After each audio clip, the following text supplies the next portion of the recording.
Get ready, start. We are having this budget in the third year of the 10th five-year plan. That is to say, this is the 13th budget under planning. But added to this is the emergency today, which naturally has an impact on the economic policies and in particular on the budget proposals. It is agreed on all hands that resources should be found for the strengthening of our national defense as well as for the country's economic development. I think on the whole it is a right approach in the situation that national defense and economic development should go hand in hand. Indeed, we cannot have a strong self-reliant defense potential in the country either now or in the future or in any future at all without having a strong economic base, especially industrial base. For without a strong industrial base, you cannot have modern defense in the world today. Therefore, on the whole, it is a right approach, and I think we all should stick to this approach instead of trying to counterpose one against the other. Therefore, on the score, there is not any controversy whatsoever, but there is ground for controversy when you come to the budget proposals. The tragedy of the present budget is that it heavily penalizes the patriotism of our people. It seems that those who have formulated the budget have taken into their heads that the legitimate sentiments of the people for strengthening the defense of the country, as we all stand for strengthening the defense of the country, could be exploited in a manner which is in a large measure against the interests of the people as well as against the interests of the defense economy. I wish to make it very clear that defense has two sides: weapons and equipment on the one hand, and the human side as well as the labor power of the working people on the other. I think we cannot conceive of a strong defense in conditions of discontent, privations, sorrow and suffering.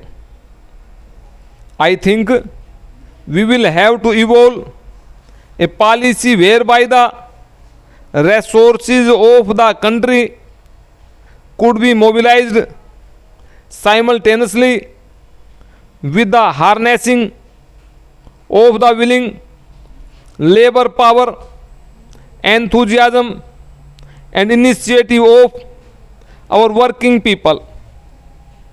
That is how we should approach the problem of defense in a democratic setup. In conditions of military dictatorship, etc., they do not bother about the people.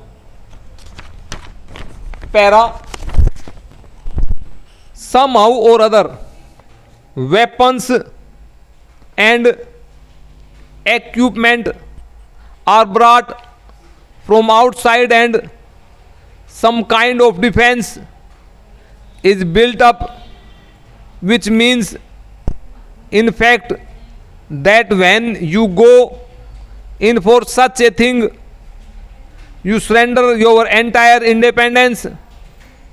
And we are very glad that the Prime Minister has rightly pointed out time and again that in order to defend something, we must have that thing, and defense will be meaningless if we, in the name of the preparations for the defense of the country, begin to sell our independence at some other counter.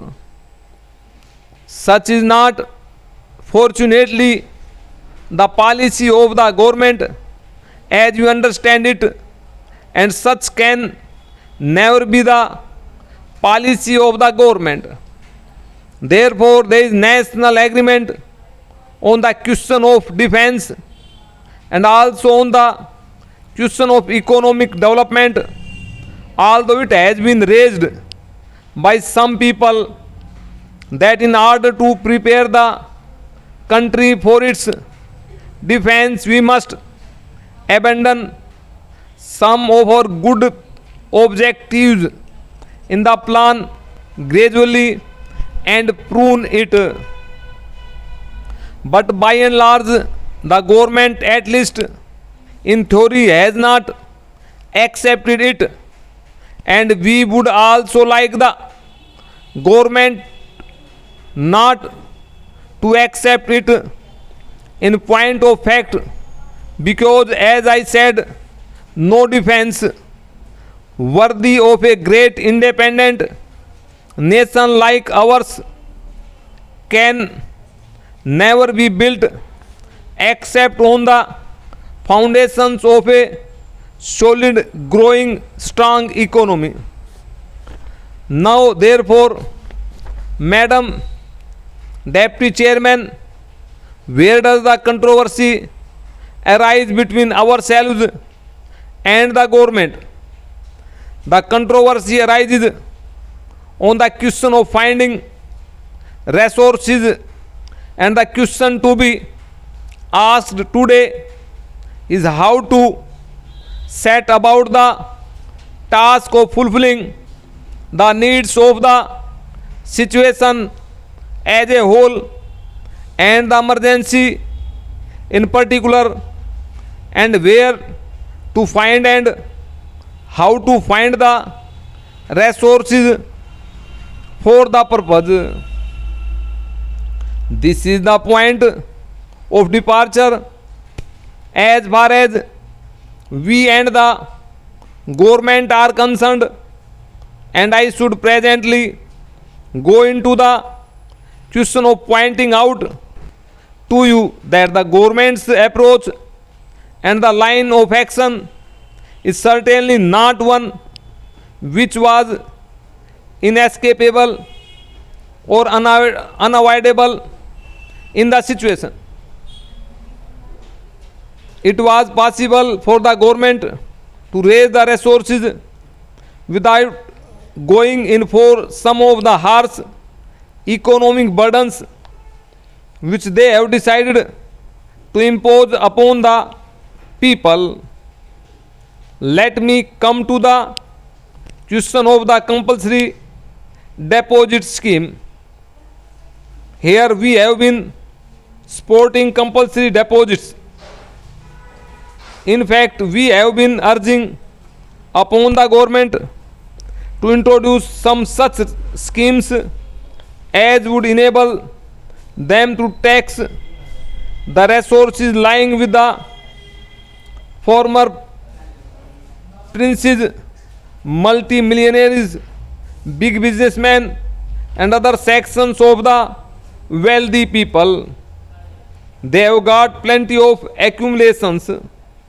Our quarrel is not with the system of savings scheme as such.